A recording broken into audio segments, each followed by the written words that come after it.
Pregnancy delivery pen का विवरण। गर्भवती महिला जब 9 महीने पूरे कर लेती है तो शिशु के जन्म डिलीवरी का समय आता है। इस समय शरीर में कई बदलाव होते हैं और प्रसव पीड़ा लेबर पेन शुरू होती है। यह दर्द धीरे धीरे हल्के से तेज और असहनीय होता जाता है। प्रसव पीड़ा के 3 चरण होते हैं। पहला चरण प्रारंभिक और सक्रिय labour, early and active labour.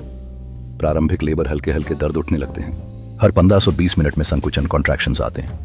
दर्द पेट के निचले हिस्से और पीठ में होता है। योनि से हल्का डिस्चार्ज या रक्त भी आ सकता है। सक्रिय लेबर दर्द की तीव्रता बहुत बढ़ जाती है। हर 35 मिनट में तेज संकुचन आते हैं। दर्द पीठ से पेट और जांघों तक फैलने लगता है। गर्भाशय ग्रीवा सर्विक्स 10 सेमी तक खुलने लगती है। दर्द का अनुभव मरोड़ जैसा तेज दर्द, ऐंठन और दबाव। पेट पीठ सबसे ज्यादा दर्द इसी समय होता है। डॉक्टर या दाई के कहने पर जोर देना पड़ता है। योनि में जलन, खिंचाव और तेज दबाव महसूस होता है। बच्चे के सिर के बाहर आते ही कुछ मिनट बाद दर्द थोड़ा कम हो जाता है। यह चरण कुछ मिनट से लेकर 12 घंटे तक चल सकता है। बच्चे के जन्म के बाद अपरा बाहर निकलती है। हल्के फुल्के संकुचन होते हैं। दर्द पहले के मुकाबले काफी कम हो जाता है। डॉक्टर अपरा की जांच करते हैं ताकि कोई हिस्सा गर्भाशय में न रह जाए। नवजात शिशु के साथ मां का यह अनमोल क्षण उनके बीच प्यार और सुरक्षा का जाल बुनता है। मातृत्व का एहसास उनके चेहरे पर चमकता है। जब मां अपने बच्चे को दूध पिलाने लगती है तो ये एक नया अध्याय शुरू होता है।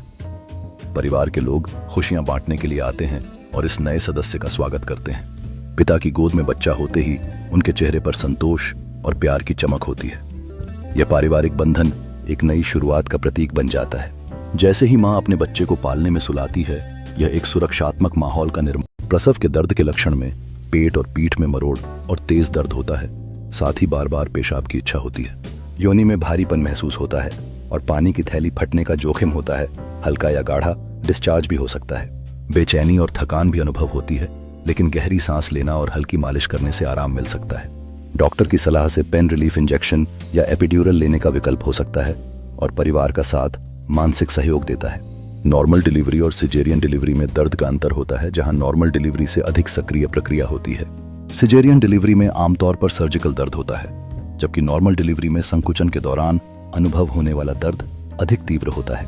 इन दोनों प्रक्रियाओं के दर्द का अनुभव अलग अलग होता है, लेकिन दोनों में एक खुशी की भावना होती है जब नया जीवन दुनिया में आता है। प्रसव के बाद की देखभाल और नवजात शिशु का स्वागत करना परिवार के लिए एक महत्वपूर्ण अनुभव होता है, जो जीवन के नए अध्याय की शुरुआत करता है। शिशु के जन्म के बाद मां को अपने और अपने बच्चे के स्वास्थ्य का विशेष ध्यान रखना पड़ता है, जिससे दोनों को प्यार और सुरक्षा मिल सके।